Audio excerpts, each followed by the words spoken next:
అందరం తెలియజేద్దాం. ఆరాధన నీకే,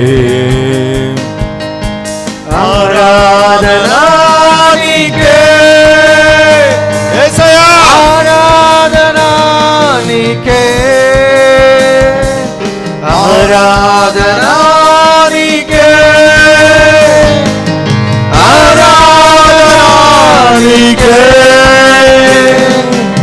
ఆరాధన నీకే, ఆరాధన నీకే.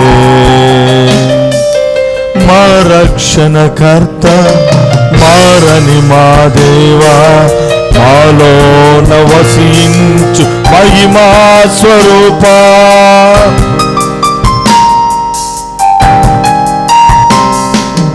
మా రక్షణకర్త మారని మా దేవా, మాలోన వసించు మహిమా స్వరూపా.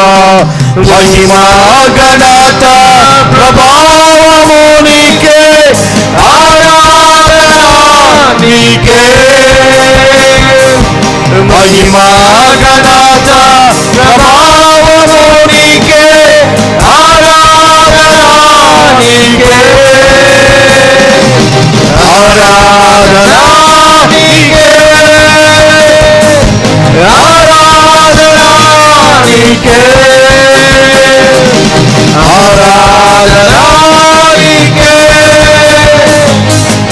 ఆరాధన నీకే, ఆరాధన నీకే, ఆరాధన నీకే, ఆరాధన ఆరాధన ఆరాధన ఆరాధన. మౌనంగా ఉండకండి, దేవుని ఆరాధిద్దాం. ఆరాధన నీకే, ఆరాధన నీకే, ఆరాధన నీకే అయ్యా, ఆరాధన నీకే, yes Lord, ఆరాధన నీకే, ఆరాధన నీకే, ఆరాధన నీకే, ఆరాధన నీకే, ఆరాధన నీకే, ఆరాధన నీకే. కాగా ఎవడైనను క్రీస్తునందున్న ఎడల వాడు నూతన సృష్టి, పాతవన్నీ గతించెను, ఇదిగో సమస్తము క్రొత్తవాయెను. చిన్న ప్రార్థన చేసుకొని ఈ వాక్య సందేశంలోకి వెళ్దాం. ప్రేమ కలిగిన తండ్రి, పరిశుద్ధమైన దేవా, నీకు వేలాది వందనాలు, స్తుతులు, స్తోత్రాలు చెల్లించుకుంటున్నాం. ఈ సమయంలో ఇదిగో ఈ యొక్క ముగింపు గడియ ఈ 2024 సంవత్సరంలో ఉన్నాం. ఇదిగో ఈ మాసంలో ఈ చివరి దినమున ఈ సంవత్సరంలో మేము అయా వాక్య సందేశాన్ని వినబోతుంటుండగా పరిశుద్ధాత్మదేవ మాకు సహాయం చేయండి. మా అందరితో మీ మాటలు వినిపించి కృప చూపమని అడుగుతూ మీకు వేలాది వందనాలు, స్తుతులు, స్తోత్రాలు చెల్లిస్తూ రాజా యేసయ్య పరిశుద్ధమైన నామం పేరట ప్రార్థన చేసి అడిగి వేడుకొంచున్నాం తండ్రి. ఆమేన్, ఆమేన్, హల్లెలూయా. అందరూ వాక్యం వినాలి. యూత్ అందరూ వెళ్ళిపోకూడదు. కీబోర్డు, రిథమ్ ప్యాడ్ అందరూ. దేవునికి మహిమ కలుగును గాక. వాక్యం అనేది చాలా ఇంపార్టెంట్. వాక్యం వినాలి. వాక్యమే మనకు మార్గదర్శి, వాక్యము మన పాదములకు దీపం, వాక్యము మన త్రోవకు వెలుగు. హల్లెలూయా. వాక్యము, ప్రార్థన అనేది చాలా మన ఆత్మీయ జీవితానికి ఫలభరితంగా మారుస్తుంది. కాగా ఎవడైనను క్రీస్తు యేసునందున్న ఎడల వాడు నూతన సృష్టి, పాతవన్నీ గతించిపోతాయి, మనం క్రొత్తగా మారుతున్నామంట. ఇదిగో క్రొత్త వాయును, చూడండి ప్రియ దేవుని బిడ్డలారా, చాలామంది మాటల్లో మనం వినింటాం, ఈ సంవత్సరం నాకు కలిసి రాలేదండి, ఈ సంవత్సరం నా బిజినెస్ అంతగా బాగా జరగలేదు, నేను నెక్స్ట్ ఇయర్ కొరకు ఎదురు చూస్తూ ఉన్నాను, ఈ సంవత్సరం ఏందో అడుగు పెట్టాము అంతా నష్టాలే వస్తూ ఉన్నాయి, ఈ సంవత్సరం అసలు మాకు, మా కుటుంబానికి, మా పనులకి, మా ఉద్యోగాలకు కానీ, మా పిల్లల జీవితాలకు కానీ అంతా ఏదో రకంగా ఉంది, ఇబ్బందికరంగానే ఉంది, ఇరకాటంగానే ఉంది, ఏందో ఈ సంవత్సరం అయ్యా, ఏమని వచ్చిందో ఈ సంవత్సరము, మా జీవితాలు ఇలా అయిపోయినాయి, మా బ్రతుకులు ఇలా అయిపోయినాయి అని అనుకున్న వాళ్ళు ఉన్నారా లేదా, అంటున్న వాళ్ళు ఉన్నారా లేదా? 2024 అంత అప్పులే అప్పులే, ఒకటే రోగం, ఒకటే వ్యాధి, ఒకటే చింత, ఒకటే వేదన, పిల్లలు అందరూ ఏదో అంత డిప్రెషనే అని అనుకుంటున్న వాళ్ళు ఉన్నారా లేదా లోకంలో? చెప్పండి, ఉన్నారా లేదా? ఎంతమంది అనుకుంటున్నారు ఈ సంవత్సరం మాకు, నేనేం చేయనండి, ఈ సంవత్సరంలో ఏ పెట్టుబడి పెట్టను, ఏ పనికి నేను ముందుకు పోను, ఏ వ్యాపారంలో నేను ముందడుగేను, ఏదో ఉన్నది సర్దుకుంటా, ఏదో ఉన్నదాంతో ఆ సర్దుకుంటా ఏదో చూసుకొని వెళ్ళిపోతాను, నెక్స్ట్ ఇయర్ చూస్తాను, నెక్స్ట్ ఇయర్లో ముందుకు పోతాను, నెక్స్ట్ ఇయర్లో నేను ముందంజ వేస్తానని ఎంతోమంది అనుకుంటున్న వాళ్ళు ఉన్నారు, చేస్తున్న వాళ్ళు ఉన్నారు, ఆ విధంగా ముందుకు పోతున్న వాళ్ళు ఉన్నారు. ప్రియ దేవుని బిడ్డలారా, హల్లెలూయా, దేవుని నామానికి మహిమ కలుగును గాక. నేను అంటాను ఒక మాట, ఇప్పుడు సంవత్సరాలు గతించిపోతూ ఉంటాయి, ఇప్పుడు ఇంకొక గడి అయితే మనము నూతన సంవత్సరంలో అడుగు పెడతాం, మనం అడుగు పెట్టబోతా ఉన్నాం. ఇప్పుడు సంవత్సరాలు ఎవరైనా ఆపగలుగుతారా? దినాల్ని ఎవరైనా ఆపగలుగుతారా? ఈ కాల చక్రాన్ని ఎవరైనా ఆపగలుగుతారా? చెప్పండి. కాల చక్రాన్ని ఎవరు ఆపలేం, అవి జరిగిపోతానే ఉంటాయి, వెళ్ళిపోతానే ఉంటాయి, సంవత్సరాలు దొర్లిపోతానే ఉంటాయి. భూమి తన చుట్టూ తాను తిరుగుతూనే సూర్యుని చుట్టూ తిరుగుతా ఉంటుంది. భూమి తన చుట్టూ తాను తిరుగుతూ సూర్యుని చుట్టూ తిరుగుతూ వెళ్ళిపోతుందంట. హల్లెలూయా. ఆపే దిక్కు ఎవరు లేరు. దానికి ప్రభు సమయాన్ని నిర్దేశించున్నాడు. కనుక మనము చేయాల్సింది ఏంటంటే, సంవత్సరము కాదు బాగుండేది, దినాలు కాదు బాగుండేది, నెలలు కాదు బాగుండేది, మనం బాగుండాలా. ఇప్పుడు మనము క్రొత్త వాటిని చూడాలి, పాతవి గతించిపోవాలి, క్రొత్త వాటిలో మనం ప్రవేశించాలి. బాగా వినండి, మీకు మంచి మెసేజ్ చెప్తాం. ఇప్పుడు క్రొత్త సంవత్సరంలో అడుగు పెట్టబోతున్నాం. క్రొత్త సంవత్సరంలో ఈ అడుగు పెట్టే టైంలో చాలామంది నిష్టలతో ఉంటారు, బ్రొక్కుబళ్ళుతో ఉంటారు, రకరకాలైనటువంటి ఆలోచనలు కలిగి ఉంటారు. ఇక వ్యాపారంలో నేను ముందుకు వెళ్ళాలి, సేవలో ముందుకు వెళ్ళాలి, మా కుటుంబం తరపున ముందుకు వెళ్ళాలి, నేను ఏదో చేయాలి, ఈ పాత సంవత్సరం వదిలిపెట్టేద్దాం, నూతన సంవత్సరంలో ఏదో ఒకటి చెయ్యాలి, డెవలప్ కావాలి, అభివృద్ధి చెందాలి, ఈ పరిస్థితి నుండి బయటికి రావాలని ఎన్నో మార్లు ఎన్నో విధాలుగా అనుకుంటూ ఎదురు చూస్తున్న వాళ్ళు ఉన్నారు.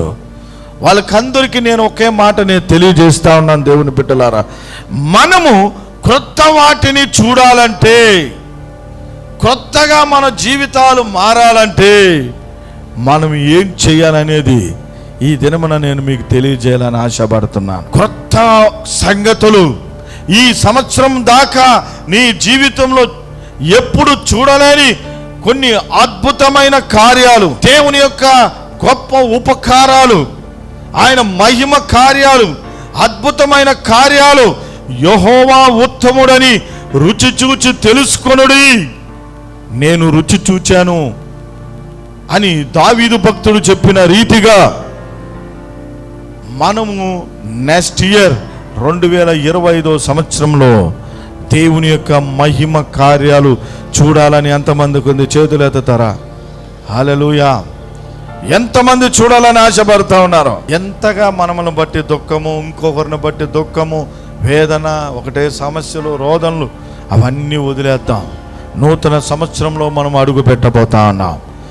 నూతనమైన సంవత్సరం 2025 సంవత్సరం దేవుడు మనకిస్తున్నాడు. మనం అడుగు పెడతా ఉన్నాం. ఇప్పుడు మనము క్రొత్త వాటిని చూడాలి, క్రొత్త సంగతుల్ని మనం చూడాలి. సంవత్సరములు జరుగుచుండగా ఆయన కార్యములు నూతనపరచబడాలి. సంవత్సరాది మొదలుకొని సంవత్సరాంతం వరకు యెహోవా కన్నులు ఆ స్థలం మీద, దేశం మీద ఉండునట్లుగా, మన మీద ఉండునట్లుగా మనం ఏం చేయాలనేది ఒక 2-3 సంగతులు మీకు త్వరగా తెలియజేసి మనం ముందుకు పోతాం. దేవుని బిడ్డలారా, హల్లెలూయా, హల్లెలూయా. చాలామంది ఏంటంటే ఈ సంవత్సరాలను ఎంచుకుంటా ఉంటారు, దినాలు ఎంచుకుంటుంటారు. ఈ నెల బాగలేదు, ఆ నెల బాగలేదు, ఈ రోజు బాగలేదు, ఆ రోజు బాగలేదని. బాగలేదంతా మన దగ్గరే ఉంది, మన మైండ్లో ఉంది, మన యొక్క బ్రతుకు విధానంలో ఉంది, మన యొక్క జీవన గమనంలో ఉంది.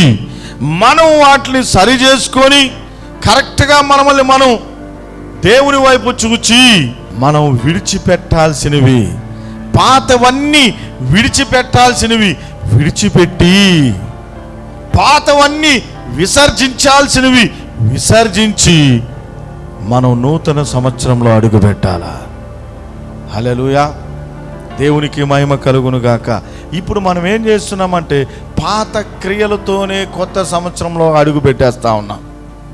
పాత క్రియలతోనే, ఆ ఓల్డ్ నేచర్తోనే అడుగు పెట్టేస్తా ఉన్నాం. అప్పుడు నీకు ఎలా దేవుని ఆశీర్వాదాలు కలుగుతాయి? ఇప్పుడు నేను అవన్నీ మీకు త్వరగా వివరిస్తాను. చూడండి, లేవి కాండము 13వ అధ్యాయము 11వ వచనం చదువుకుందాం. లేవి కాండం 13వ అధ్యాయము 11వ వచనం. అది వాని దేహ చర్మమందు పాతదైన కుష్ఠము గనుక యాజకుడు వాడు అపవిత్రుడని నిర్ణయింపవలెను, వానిని కడగా ఉంచకూడదు, వాడు అపవిత్రుడు. ఇక్కడ ఆ కాలంలో, పాత నిబంధన కాలంలో, ఆ కాలంలో ఇజ్రాయెల్ కాలంలో కుష్ఠ రోగం గురించి తెలియజేస్తా ఉన్నాడు. కుష్ఠరోగం నుంచి పాతదైన ఆ కుష్ఠరోగము వచ్చినప్పుడు వాళ్ళని ఏం చేయాలంటే దూరం చేయాలి, కడగా ఉంచాలని దేవుని వాక్యం అంటా ఉంది. కుష్ఠరోగము ఏం చేస్తుందంటే రోజు రోజుకి మన శరీరాన్ని, ఆ వ్యాధిగ్రస్తుని తన శరీరాన్ని రోజు రోజుకి తినివేస్తూ వస్తుంది. కాళ్ళు, చేతులు, ముఖము.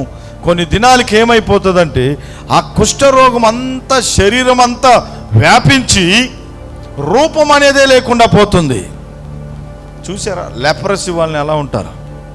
వాళ్ళ రూపం అనేదే లేకుండా ముక్కు కరిగిపోయి ఉంటాయి, కళ్ళు మారిపోయి ఉంటాయి, తల మారిపోయి ఉంటుంది, చేతులు మారిపోయి ఉంటాయి, కాళ్ళు మారిపోయి ఉంటాయి, శరీరం అంతా మారిపోయి ఉంటుంది. హల్లెలూయా. అదేవిధంగా కుష్ఠరోగం అనేది ఇప్పుడు మనకి దేనికి సూచిస్తుందంటే ఆత్మీయ అర్థంగా పాపానికి సూచిస్తుంది. పాపం. మనము తెలిసి తెలియక ఈ 2024 సంవత్సరంలో ఏ యొక్క పాపాలు చేశామో, అంటే మనం ఏదో పెద్ద పెద్ద పాపాలు చేస్తున్నామని కాదు, సులువుగా చిక్కులు పెట్టే అలాంటి పాపములు కూడా ఉంటాయి. నోటి ద్వారా, కళ్ళ ద్వారా. కొంతమందికి ఒకటే కోపం, ఆవేశం. దేవుణ్ణి దుఃఖపరిచే కొన్ని కార్యాలు, దేవుణ్ణి దుఃఖపరిచే కొన్ని విశేషాలు, అలాంటి వాటిని బట్టి మనం ఏమైపోయినామంటే కొద్దిగా పాపంలో జారిపోయినాం.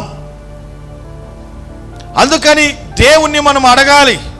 ఈ 2025 సంవత్సరంలో అడుగు పెట్టబోతా ఉన్నాం. ఇప్పుడు అదే క్రియలతో నువ్వు అడుగు పెడితే మరలా నీకు 2025 సంవత్సరంలో నువ్వు నూతన సృష్టిగా ఉండలేవు. బలహీనతలతోనే మనం ఉంటే బలవంతులుగా మనం కాలేము.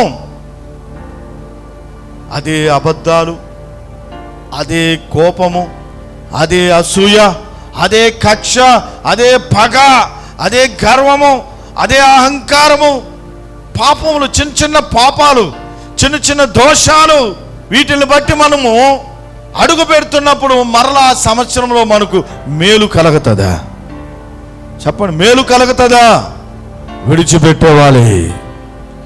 కుష్ఠరోగము ఏ విధంగా ఒక మనిషిని రోగిగా వచ్చినప్పుడు ఏ విధంగా అతని దేహం అంతా దినదినము తినివేస్తూ తన రూపాన్ని ఘోరమైన స్థితిలోకి తీసుకొని వస్తుందో, అదేవిధంగా పాపం అనే బలహీనత లోపల మన అంతరంగ జీవితాన్ని, మన ఆత్మని తినివేస్తుంది. మన ఆత్మ కుళ్ళిపోతుంది. మన ఆత్మ బలహీనంగా మారిపోయి ఎన్ని సంవత్సరాలు దొర్లుతున్నా కానీ అభివృద్ధి కనబడదు, ఆశీర్వాదం కనబడదు, దీవెనలు కనబడవు, మేలులు కనబడవు. హల్లెలూయా! నిజమంటారా కాదా?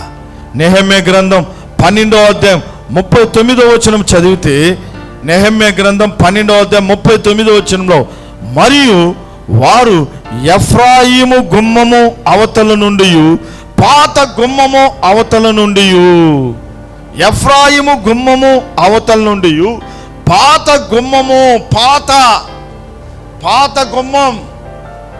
ఇక నేను చెప్తున్నది ఏంటంటే, పాతవి గతించాలి. పాత గుమ్మములు, గుమ్మం అంటే ఏంటంటే మార్గం, మన నడత, మన జీవన విధాన శైలి. వాళ్ళ మార్గాల్లో వాళ్ళే వెళ్ళిపోతూ ఉంటారు, దేవుని స్తుతిస్తూ ఉంటారు.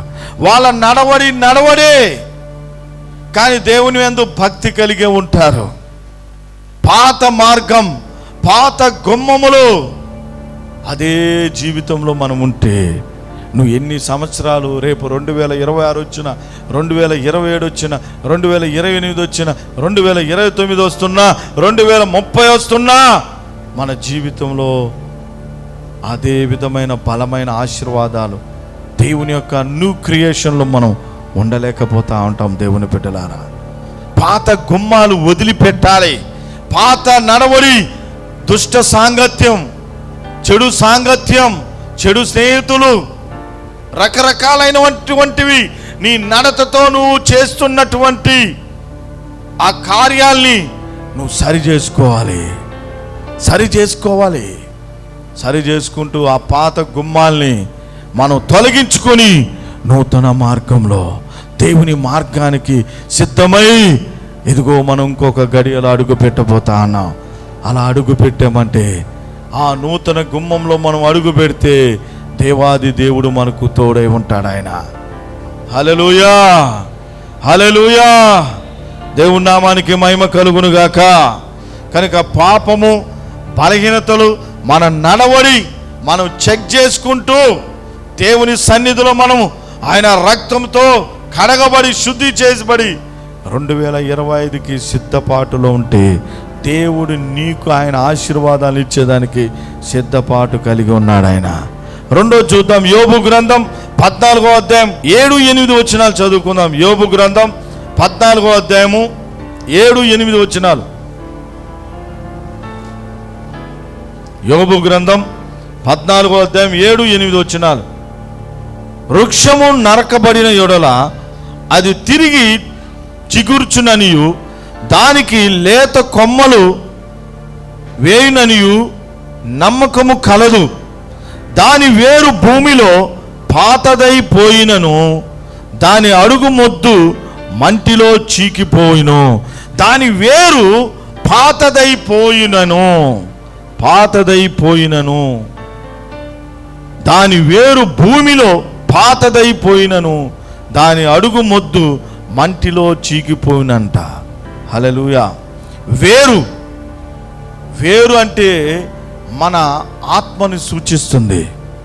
చూడండి, చెట్టు ఉంటే చెట్టుకు వేరు ఎక్కడైనా కనబడుతుందా? వేరుని ఎవరైనా చూడగలదా? కనిపించేది ఏంది? చెట్టు ఆకులు, చెట్టు ఫలాలు మనకు కనిపిస్తాయి, కానీ వేర్లు కనిపించవు. ఎప్పుడో చెట్టు వేసినా వేరును చూస్తారు, ఆ వేసిన వ్యక్తి చూస్తాడేమో, తర్వాత ఎవరు కూడా వేరును చూడరు. అది ఎంత లోతుకెళ్ళిందో, ఎంత విస్తరించబడిందో చెట్టు మాత్రమే కనిపిస్తుంది మనకు.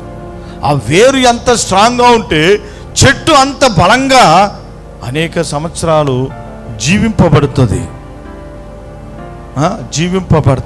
అదేవిధంగా లోపల ఉన్న వేరు అనే ఆత్మ ఆత్మ మనకు కనబడదు. ఎవరి ఆత్మలు ఎవరికి కనబడదు, బయట వాళ్ళకి కనిపించదు. నా శరీరమే అందరికి కనబడుతుంది, మీ దేహమే అందరికి కనబడుతుంది. లోపలున్న వేరనేటువంటి ఆత్మ ఎవరికి కూడా కనిపించదు. దేవుని బిడ్డలారా, ఎవరికి కూడా కనిపించదు. అందుకే యేసుప్రభు అంటాడు మత్తయి సువార్త 13వ అధ్యాయం 25వ వచనంలో, దాని వేరు లోతులో లేనందువలన ఆ విత్తనము రాతి నేల మీద పడినందున ఏమైపోయిందంటే, ఆ వేరు లోతులోకి పోలేక ఏమైపోయిందంటే ఎండిపోయింది. దాని వేరు మరి లోతులోకి పోలేక ఏం జరిగిందంటే, అది శ్రమలు, ఇబ్బందులు, ప్రభు నిమిత్తం ఇరుకులు వచ్చిన తర్వాత ఆ వేరు ఎండిపోయింది. చెట్టు కూడా ఎండిపోయిందంట. కనుక కొంతమంది ఏంటంటే ఆత్మీకంగా మనకు వచ్చే కొన్ని పోరాటాల్లో, సమస్యల్లో, శ్రమల్లో ఉండలేరు, ఎదగలేరు. ఈ సంవత్సరంలో ఆత్మీయ జీవితం యొక్క ఈ ప్రయాణంలో కొన్ని ఒడిదుడుకులు, కొన్ని పోరాటాలు, కొన్ని సమస్యలు, శ్రమలు వస్తాయి. యేసుప్రభు ఏమన్నాడు? యోహాను సువార్త 16వ అధ్యాయంలో, మీకు లోకంలో శ్రమ కలుగుతుంది, ఇబ్బందులు కలుగుతాయి, సమస్యలు వస్తాయి, అయినను మీరు భయపడకండి, వాటిలన్నిటి నుండి మీరు విజయాన్ని పొందుకుంటారన్నాడు. హల్లెలూయా. పొందుకుంటాం. మనం దేవుని వైపు చూడాలి, దేవుని వైపు మనము చూస్తూ పోవాలి. కనుక లోపలున్న ఆత్మ అనే వేరు మనకు ఇంపార్టెంట్. ఆ వేరుని మనం ఏం చేయాలంటే బ్రతికించుకోవాలి. దేవుని వాక్యం ద్వారా, దేవుని యొక్క కృప ద్వారా, ప్రార్థన ద్వారా, దేవుని సన్నిధి ద్వారా మనము ఆ ఆత్మ అనే వేరుని మనం కాపాడుకుంటూ ముందుకు పోవాలని దేవుని వాక్యం ద్వారా మీకు తెలియజేస్తా ఉన్నా. ఎంతోమంది వేర్లు ఎండిపోయినాయి, ఎంతోమంది వేర్లు ఎండిపోయి చెట్టులు నరకబడతా ఉన్నాయి దేవుని బిడ్డలారా. కనుక మనల్ని మనం పరిశీలించుకుంటూ ఈ 2024 సంవత్సరంలో నీ ఆత్మీయ జీవితము ఎండిపోయిందా, చిగురిస్తూ ఉందా, ఫలాలు ఇచ్చే స్థితిలో ఉందా? ఫలాలు కనబడుతున్నాయి ఇతరులకి. యేసుప్రభు అంజూరపు చెట్టును చూసి ఫలం లేకపోతే ఏమన్నాడు? తిట్టాడు, శపించాడు. ఆ అంజూరపు వృక్షము ఎండిపోయింది. హల్లెలూయా. దేవునికి మహిమ కలుగును గాక. ఆమేన్. కనుక గమనించండి, వేరు అనేది మన లోతైన జీవితాన్ని, ఆత్మ సంబంధమైన లోతైన జీవితాన్ని మనకు సూచిస్తూ ఉంది. కనుక మనం ఎదగాలి. మనం ఎండిపోయిన స్థితిలో ఉన్నామో, లేకపోతే ఇంకా పూర్తిగా ఎండిపోయి మన ఆత్మలు కుళ్ళిపోయిన స్థితిలో ఉన్నాయో మనకు తెలుసు. ఎవరు చెప్పాల్సిన పని లేదు. వాక్యంతో చెక్ చేసుకుంటే, వాక్యం అనేది అర్థం, వాక్యం అనేది జీవం. బయట వాళ్ళని అడిగితే నీకేం రా మామ భలే ఉన్నావు అంట, నీకేమమ్మా సూపర్గా ఉన్నావు, నువ్వు దేవుని బిడ్డవే అంటారు. అవునా కాదా? నువ్వు తెల్లని వస్త్రాలు వేసావు అనుకో, నీకేమమ్మా దేవతలాగా ఉన్నావు అంటారు, నువ్వు దేవదూతలాగా ఉన్నావు అన్నాడు. కానీ లోపలేమో అంతా వికృత రూపం ఉంటుంది. ఎవరికేం తెలుసు? చూసారా వేరుని? చూసారా అంతరంగ పురుషుణ్ణి? తెలియదు. అది వాక్యంతో తాను పరిశీలించుకుంటే, వాక్యం మనతో మాట్లాడితే అర్థమవుతుంది. హల్లెలూయా. దేవునికి మహిమ కలుగును గాక. ఆమేన్. కనుక మొట్టమొదటిగా కుష్ఠరోగం ఏ విధంగా ఒక వ్యక్తిని అంటుకొని అంతకంతకు ఆ శరీరాన్ని తినివేస్తూ ఏ విధంగా అయిపోతాడో, రూపం లేకుండా పోతాడో, అదేవిధంగా పాపం అనేది ఆత్మను ఆ విధంగా మార్చేస్తుంది. అందుకని మన నడక, మన నడవడి, మన మార్గం ఎలా ఉందో పాత గుమ్మములు విడిచిపెట్టాలి. పాత మార్గాలు, నీ త్రోవలు విడిచిపెట్టి ఈ 2025 సంవత్సరంలో దేవుని కొరకు, దేవుని దగ్గర, ఆయన పాదాల దగ్గర అప్పగించుకొని సిద్ధపాటుకెళితే దేవుని యొక్క బలమైన ఆశీర్వాదాలు దేవాది దేవుడు 2025 సంవత్సరంలో నీకు నీ కుటుంబానికి ఏమేమి ఇవ్వాలని ఆశపడి ఉన్నాడో అవన్నీ కుమ్మరించబడతాయి. హల్లెలూయా. మన మార్గాలు మనకు చాలా తీపిగా ఉంటుంది, మన త్రోవలు మనకు చాలా పర్ఫెక్ట్గా ఉంటాయి. ఒకని మార్గం, ఒకని నడత, ఒకని త్రోవ, ఒకని గమ్యం వానికి యథార్థంగా కనిపిస్తుంది. తుదకది ఎట్టుపోతుందో తెలియదంట దేవుని బిడ్డలారా. కనుక గమనించుకోవాలి, దేవుని సన్నిధిలో ఆయన పాదముల దగ్గర